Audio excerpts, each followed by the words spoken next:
આજે અમે Jhagadia જીઆઈડીસીમાં મેટ્રોપોલિકલ chemical private limited કંપનીમાં આવેલા છે. અહીંયા આવવાનું કારણ એટલું છે કે ગત 23 તારીખના રોજ કંપનીની બેદરકારીથી અહીંયા બ્લાસ્ટ થયો. 16 જેટલા કર્મચારીઓ ગંભીર રીતે દાઝી ગયા.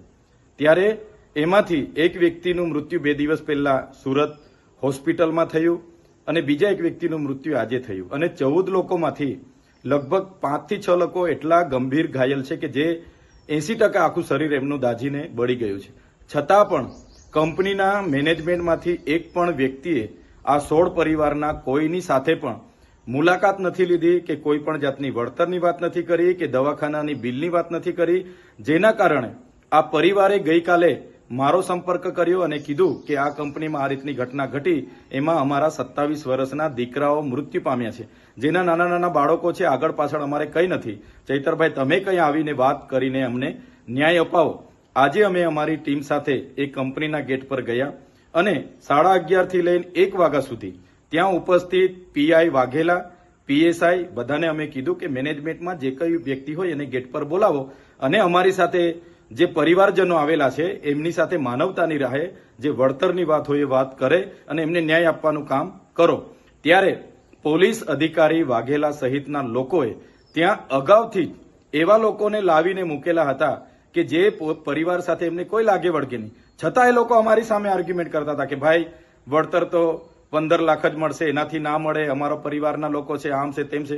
પણ અમારી સાથે જે સગા સંબંધીઓ હતા એમણે કીધું કે અમે 15 લાખમાં સહમત નથી, અમારો એકને એક દીકરો મૃત્યુ પામ્યો છે, અમને માનવતાની નાતે થોડું વ્યવસ્થિત કરી આપો. જે બાબતને લઈને 1.5 કલાક સુધી એમણે ગેટ ન ખોલ્યો. અમે ગેટની અંદર ગયા. ત્યાંનો એક વ્યક્તિ રોનક કરીને કોઈ છોકરો હતો, એ તરત દોડી આવીને મને મારી સાથે ઝપાઝપી કરવાના એણે પ્રયાસ કર્યા. પીઆઈની હાજરીમાં મેં કીધું ભાઈ જે વાત કરવા માટે આવ્યા છે એની વાત કરો, બીજું ફાલતુ વાત અહીંયા કરવાની જરૂર નથી. ત્યારબાદ પણ કંપની મેનેજમેન્ટ દ્વારા એમના પરિવારજનોને બોલાવવામાં આવ્યા, એમની સાથે વાત કરવામાં આવી. એમ કહેવામાં આવ્યું કે 2 લોકો મૃત્યુ પામ્યા છે, એની જવાબદારી કંપની 15 લાખ સુધી લેશે, એના સિવાય અમે 1 રૂપિયો આપવા માંગતા નથી. જેને લઈને અમે બાદમાં કંપનીની બહાર આવ્યા અને બહાર આવતાની સાથે જ અમારા લોકો પર પોલીસ દ્વારા ત્યાંથી જાહેરનામું છે એમ કરીને લાઠીઓ દ્વારા બહાર ભગાડવાનો પ્રયાસ કર્યો છે. ત્યારે મેં કહેવા માંગુ છું કે પોલીસે આ કાર્યમાં એક માનવતાની રીતે ત્યાંના લોકોના વિશ્વાસ થાય એ રીતના પોલીસે ભૂમિકા ભજવવાની હતી. એની જગ્યાએ 5-5 દિવસ સુધી પોલીસ ત્યાં દેખાઈ નહીં. આજે અમે જવાના હતા ત્યારે પોલીસ ત્યાં આવી ગઈ અને કંપનીના માલિકના કહેવા પ્રમાણે એમણે વળતર નહીં આપવા દેવા માટે આ પરિવારોને પણ નહીં મળે, તમે જ્યાં કરવાના હોય ત્યાં કરી લેજો, તમારાથી થાય તે કરી લેજો, એવું પોલીસના પીઆઈ બોલતા હતા.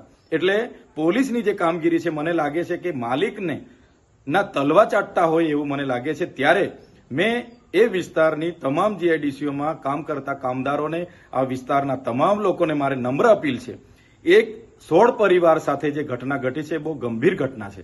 કંપનીના માલિકોને આનાથી પેટનું પાણી પણ નથી હલતું. તો આવનારા દિવસોમાં આ ઘટના બાદ તો અનેક ઘટનાઓ બનશે, ત્યારે બધાનો જ વારો આવવાનો છે.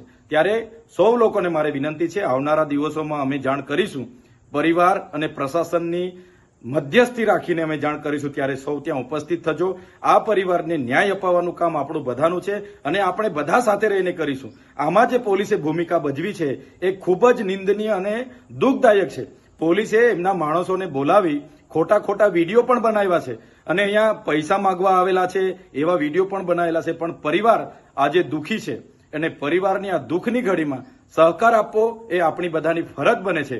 ત્યારે આવનારા દિવસોમાં તમામ લોકોને મારે અપીલ છે, જ્યારે પણ તમને જાણ કરવામાં આવશે 1 દિવસનો સમય ફાળવીને બધાએ ત્યાં પહોંચવું પડશે અને આ 16 પરિવારને ન્યાય અપાવવા માટે આપણે બધાએ ત્યાં ઉતરવું પડશે, એવી મારી આપ સૌને વિનંતી છે. જોહાર, જય આદિવાસી.